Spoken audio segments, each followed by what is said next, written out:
Welcome to yet another edition of Burn Sports. I'm your host, Earl Basden, and joining me this week is none other than David Bascome. David Bascome, a son of the soil, who is the current Baltimore Blast head coach, MLS in Major Indoor Soccer League head coach. David, good afternoon, or good day first. Welcome to the show. You've been announced as the head coach for a few weeks now. Take us through the emotional ride you've been on up to today, because you've got so much things going on with the Blast. Yeah, with the first of all, pleasure to be here.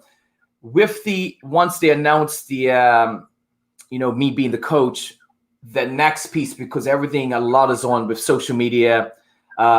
You got to go through that piece as well, right? So I had to kind of like shut that down a little bit, because a lot of people, from the questions to the thank yous to the congrats, I had to absorb everything in. If not, I'm there every 2 seconds thanking somebody. So what I done, I had to kind of really take it all in, and I had to breathe a little bit. So that was the first thing. Once I kind of went through a couple of days of getting myself gathered, connecting my thought process, then I had to thank everybody. Okay. Then immediately right away, I start transitioning into work, thinking of my players, what the framework of the club's going to look like, what the climate and culture, what the direction's going to look like, and being also mindful of.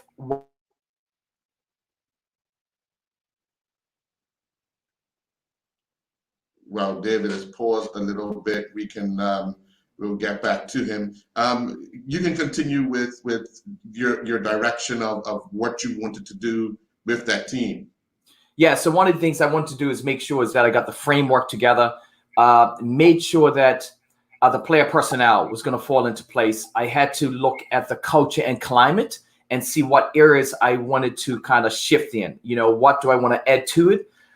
Being mindful of not adding too much pieces. Okay, that's going to overwhelm the players or the group. And also what I've done is, in a short bit, had to realize what are the needs from the last 14 years of being the assistant coach. What are the needs to continue the journey of success? Well, you've gotten through that transition, but things were happening so fast, because just prior to being named the head coach, you were inducted into the Baltimore Blast Hall of Fame. So from emotion of the respect of what you've done over your career for the Blast, and now to be given the ultimate job of being the leader. You were the assistant under Danny Kelly for so long. How did that emotional ride for that period? I mean, it was only a matter of 2 weeks from standing at the podium, giving your Hall of Fame speech, to standing at the podium, accepting the responsibility of now being the leader. It's great. It's exactly how somebody says about Hall of Fame. I just thinking about when you go Hall of Fame, that means we're old. That was my old man birthday speech. That was. But no, it was obviously a great honor, being inducted, and especially when you're looking at a franchise that's been around now, going on its 40th year, and then this right away 2-3 weeks later, this is the position I'm in. So transition of that mindset was easy, because it's not like I'm coming from somewhere else. The Hall of Fame actually helped, because that actually gave me a sense of this is also my house, right? This is also my house that I'm a part of. And the Hall of Fame was that welcoming, for what I've done for so many years. But it has been, it's really, I haven't even gotten time to even enjoy the Hall of Fame. That's how quickly this has happened. So I haven't even gotten time to really sit down and say, wow, this is like, I'm the head coach now, right? I've just gotten time to work as usual, just continue the process. But the Baltimore Blast is a franchise with so much integrity. 9 championships in the last 15 years. Think about that pressure. I'm talking some pressure. Think about that pressure, right? And if I was coming from the outside, I would probably still be thinking about taking the job. Because when you look at, I'm coming into a franchise with 9 championships in 15 years, and you want to make a change and I'm on the outside, if I wasn't in the blast like foil, I said, hold up. This is not going to be an easy task. This will not be an easy task, but being in the inside, it's made it a lot easier because I don't think of that. I think about the 9 more, right? Because I'm here. So I just continue the journey because I know what has made us successful. Yeah. 30 years ago, you signed your first professional contract for indoor with the Harrisburg Heat. Did you think back then this journey would have you to this place today? First of all, listen, if you want to poke it, we're going to spend this time poking at my age, okay? I'm going to pull you through this screen. Now, it's crazy, man, because me and Godo was like having these, when we first went pro, me and Godo used to talk all the time, and we was like, okay, 26, 27, with this thinking, because at that time, 27 was like, especially in Bermuda, was like, yeah, it has been, you're done. He was crazy. We was thinking about, oh yeah, 27 done, got to find something else to do. 28 goes, 30 goes, I'm 31, have an ACL injury, 32, 33, another ACL injury. And I'm still playing, I'm still involved. And I said, this don't make sense to me. It's not supposed to happen. And then I'm like, hold up, this is fun. Danny, listen, I'll tell you, these transitions are crazy because even when I was going out of the game and finishing, and that was after my 18th season. Well, my 18th season was kind of hilarious because I signed for $1 just to kind of, fill in for the guys, and I was player assistant coach. But I didn't get a time to retire. It just happened. And I'll tell you what happened. I can be honest now, we're all grown-ups. I'm telling you, red wine, in Stockton, California. Danny says to me, I'm going to blame him on this. He says, what you think about playing tomorrow? I said, he says, well, why don't you have a glass of wine? I said, okay, let me have a little wine. That's fine. Earl, after that wine, that was it. Game over. I said, no, I'm not playing tomorrow. Let the young guys go to play. So that was my retirement, right? That was my retirement. But 30 years, right? 30 years ago, never would have dreamed, right? And never would have dreamed that I'll still be having a chance to be involved into something that I love to do. Like the passion I have for this game and the love I have for the game, and not just for being involved, but to empower others. And what it's done for me, it's been awesome. Through your career, you've had challenges as far as having to try out for different teams and all that. So now you're in the position as a coach. You remember how you felt going to get that contract at Harrisburg, and then getting over to Baltimore. Are you that type of coach? You got to be honest and straight with a player that, listen, right now we're not the fit for you, and this is what you need to do. Yes, that's the real conversation, and it's the toughest conversations, especially with the players who have all the fight, work so hard, grind, and you have to let that player know that, hey, it's you're not fit for the group, or the talent-wise, the skill-wise, and we have to move on. That's the toughest conversation. I've been in the room with, Danny many times, and it's the hardest conversation. The first time we did it, I swear I had like these tears inside of me. It's a little easier now. And the reason I'm saying that is because the expectation before they come in is high.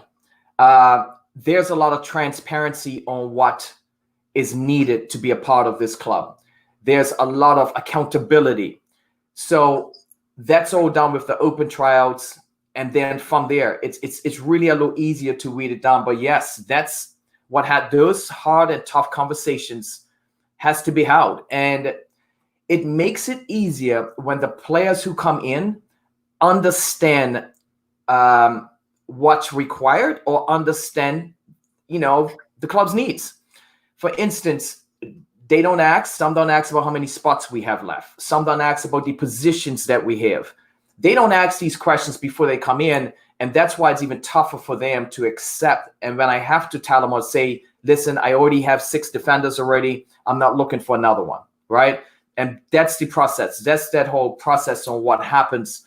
But no, that will continue because I'm emotionally and socially connected to the game and people. So that's always going to be tough, but the voice will be louder, and I'm going to have to be, I don't have time now. I'm not going to have that time to hug somebody and, hey, keep moving. I'm going to be, hey, listen, this is it. But I'm very good at giving them direction. This is where you can go next. This is what it will look like. So I'm very supportive if the player has talent. Now, I know I've had a couple of players already that's emailed me.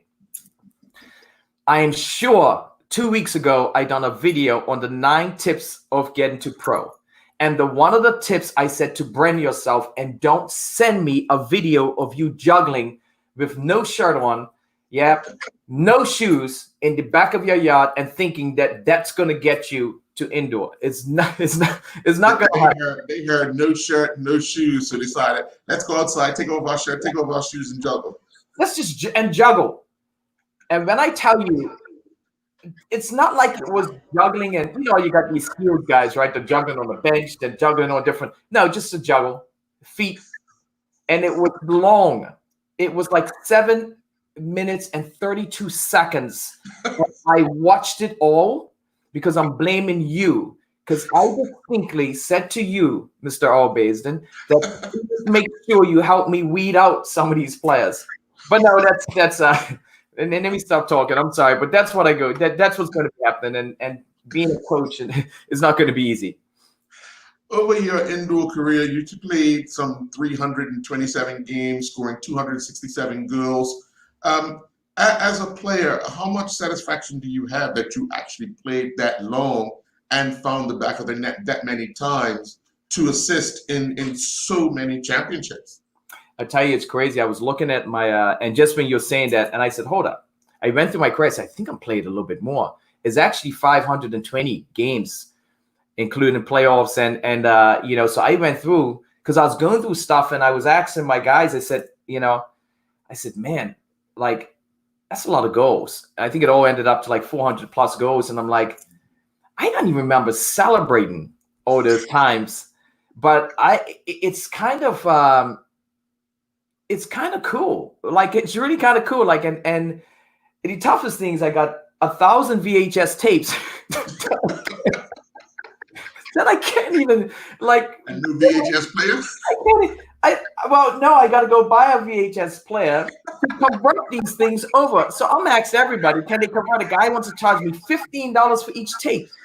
I said, I can, so I'm trying to figure this out because, when you say, especially to, when you're looking at the world of football, right? And I love the outdoor game. And I came upon indoor through outdoor, and it was an opportunity I had to take at the time. It saved my life. It could have been beach football. At that time, it was so crucial. And the work and commitment, when people see it, when they see the work and commitment and the outcome, and I have to figure this VHS thing out because it's nothing better than a young person. And when you're looking to stay current and you're trying to explain about the game and the hard work and the dedication, that they can see something. So I'm going to figure this process out. I'll figure it all out. Yeah, I'll figure it all out. Let me ask you this question. Which girl was more special, the first one or the last one? Because you always remember the first and you always remember the last. I would tell you, interesting though, the last one, but I tell you the most important, the first one I do remember. I remember it because the first one I came off, I was on the bench. I came off as a sub player. And I just remember the coach says to me, he says, listen, just go there, run.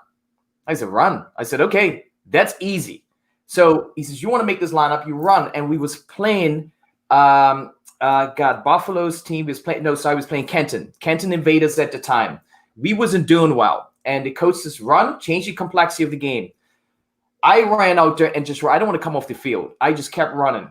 And I just remember the ball coming from the right side, Mark Pulisic. I slotted it in, and I kept running. Forrest Gump had nothing on me. I kept running. I was so excited. I ran to the bench, and I didn't know what to do. But the fans was going crazy. Then they started. Then the guy says, that was Daniel, one of the guys, you got to celebrate. So I didn't know what celebration. I don't know what I did. But at the time, I just wanted to be back on the field because the biggest thing we talked about is that being an entertainer. And when I scored, everybody was excited. I said, I got to score more. I got to get on. So that drove me. The biggest goal, it was the championship game, my first championship. I mean, huge. It was, and it wasn't even like it was the final goal. It was the first goal. And we came out winning my first championship. And that's a memory because it was a huge burden. I felt we was going to win. And it was really I was proud. I really felt proud that finally, I'm on my way to getting this championship.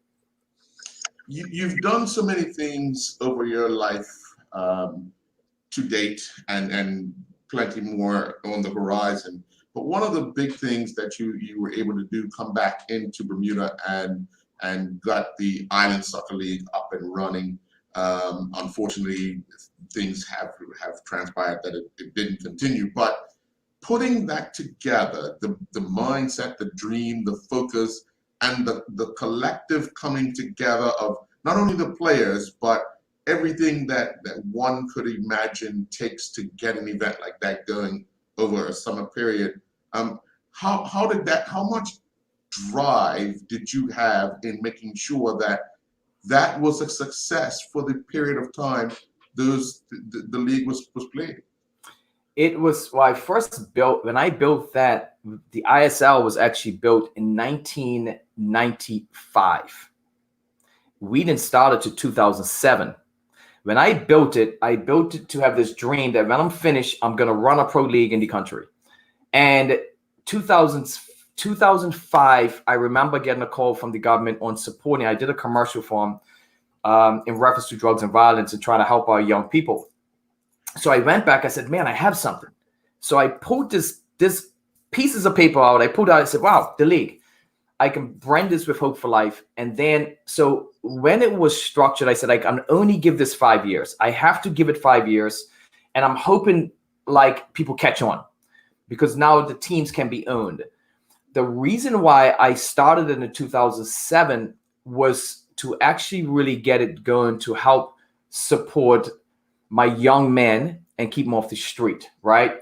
Also being able to grab my young man who's been very successful, my young college players coming out, and my guys who had no direction and pull them into the same, the same kind of bowl, pull them all together in the same environment and have high standards. I mean, I'm just thinking now that you're saying this is that there was a shift with everybody. I mean, it was a new game, it was small-sided, no boards. But the one thing I want to do was bring an entertainment to the country. And you're talking about work. I mean, you was there. I mean, the All-Star game with Cully Buds, it was so much stuff that was going on. But mentally, listen, I said to myself, this is how my craziness. I said the first year I said 5. First of all, now I can tell people this, right? In the first year when we had the big opening and we had the combine. Yes. And like a combine, I said, yes, a combine, like the NBA. It was unbelievable, but everybody had to wear suits. Everybody had to wear suits. And the coaches up there didn't know that, they didn't know who was picking first. They got all that set. And I remember the young man, Mr. Roberts, Carl Roberts. Roberts goes, it was so unbelievable. He got down to his last player and he could have had a glass of wine. He got to the last player, Mr. Roberts, who you picking next? He went and picked himself. I knew that this was going to be, it was a great environment and we had that spinning wheel and it was an unbelievable environment. But then from there, the standards that we put in place, and then like I saw all the guys, I mean, from different groups, negative groups was playing on the same team. And then I had to get the referees on board. The music, everybody was shouting at me for the music being too loud. I said, our young people cannot hold the game yet. I got to distract you. I have to distract you until they get used to the game. Then the goals and it was such an empowering moment. But I had to call myself because the first year I said, okay, I'm promising everybody that we will be on international television by the third year. Right. I had no clue how I was going to make that happen. But I knew if I put my mouth on it, I'm going to make it happen. And we was in the finals with the Blast, in the finals that year. And I'm like, hold up, Fox Soccer Channel. I went straight, marched right up. They wanted me to do an interview. I said, hey, I need you guys to Bermuda. What would it take? Talk to me. Because I promised something. I have to keep this promise. Next minute, we end up on Fox Soccer Channel. It was a tape delay game in front of, it was Barcelona playing Juventus. It was one of the games. It was unbelievable. I was so overwhelmed by the emails. But I was excited because I now became, I had to write the storyboard. I was the executive producer. I didn't know what I was doing, but I put together a show because I wanted to highlight the players and the country. So no, that was a task, Mr. Basden. That was a task. When you look back at that achievement and what it took to get it done, it kind of makes today's job for you that much more easier, that you set yourself goals and you want to achieve them, and you're going to do whatever it takes to make sure that happens. Yeah, wow, that was the ISL was a huge experience, and you are right. It prepares you for the next battle. I'm not concerned about the coaching piece here. I'm concerned about my follow through with my players. I'm concerned about, are they going to transition well? Because when you make change, it comes with great fear. I'm concerned about them understanding what this means, not just for them, but for the whole scope of the integrity of football, the game. That's my concern. That's going to be the battle. And I have to make sure that I'm very patient with it. I can't force it out of them. It's a managing, right? Coaching a team is not just, you can't just coach, you have to manage. You have to be a good manager. And that, if I was in Bermuda coaching players or coaching a club, it wouldn't prepare me for managing piece. Managing calls is that you have to be so organized and structured. I mean, everything is detailed. One step, you could lose a player. At one step, you could lose somebody. Your player, you're going to have to fire a player. You're going to have to probably release one of your best players just to kind of move forward with growth. So there's a lot. There's a management. So with that, all these stuff, the business stuff that I've learned, even from, all the sponsors and getting support from their understanding, walking inside HSBC, Bank of Bermuda, Dan, and watching what the marketing team's doing. Like, it's crazy. That's where I learned all this. That's what I'm learning. And it's really helped me today. With the effects of COVID-19 and moving forward with the Blast, and hopefully the season gets started on time and schedule, what is the process right now that the league has put in place, as well as the Blast put in place, in order to be ready if the season is to start on time? Yes, right now is that we cannot move and we can't do much. There's protocols that we have to follow based on the phases that we're in. Everything's going to rely, because we play, let's talk about the Blast. We actually play at Towson University. So whatever is put in place by the governor with arenas, and then Towson has their board on what that's going to look like. We have to wait for those pieces to come down. It may call for, able to have full stand, full arena, or we may have to make changes where we got, only half an arena. But I know that we are set to start in November. So that does give us some time. Things are moving forward here in Baltimore. As the league is concerned, it may look different in different states. Okay, for instance, we've been going down. Florida has a team. They got the Florida Tropics. You got Orlando. So these are also some areas that showed high spikes in rising in, COVID-19 cases. So things may look different for other groups. It may mean that adjusting where one team who's allowed to may have more home games than another team. So it's going to be that. What we are doing now is that with the partnership with MedStar Health, they are keeping us on track with everything on what the standards. They also support heavily with the Baltimore Ravens.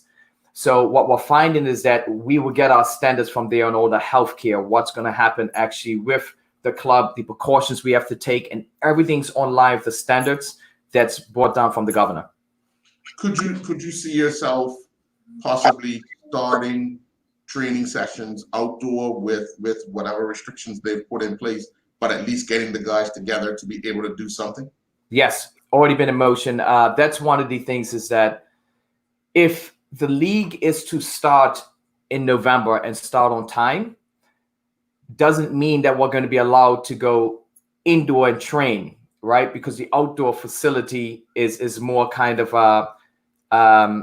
well, I guess it's not as strenuous. The rules, the protocols for indoors are a little different. So yes, that is already in place for my mindset anyway, is to go outdoors, doing stuff, making sure I'm on a turf field so the ball rolls, through probably putting cones up to borders just so we can get a sense of that kind of, the indoor game. But that has been put in place. That's a part of all the structuring that I'm doing now, and have to really take that in consideration, because the worst thing we want is just waiting around and all of a sudden we have a short window to get the players ready. You're quite active.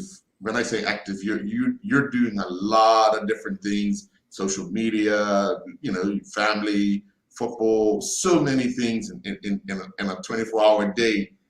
How do you find the time to manage it all?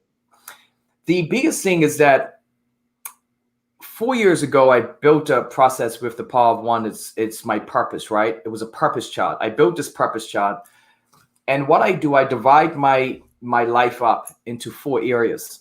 One is relationship, towards building a relationship towards my network for my career. The second one is my career. The third one is my social life. And the fourth one is my family. When I broke that 4 pieces up and put it in like percentages, I realized that my career was so heavy. 70% of my time is based around my career until I get to the space that I want to. 10% of what I do in my life has to go to my relationship, to building network towards my career. Then what I said, all right, 10%.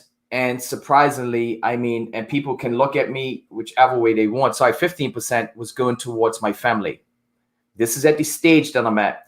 And I only had 5% for my social. There's non-negotiables, no rules, don't bug me. But I'm having a low drink, don't bug me. Yeah, as I just want to know no rules.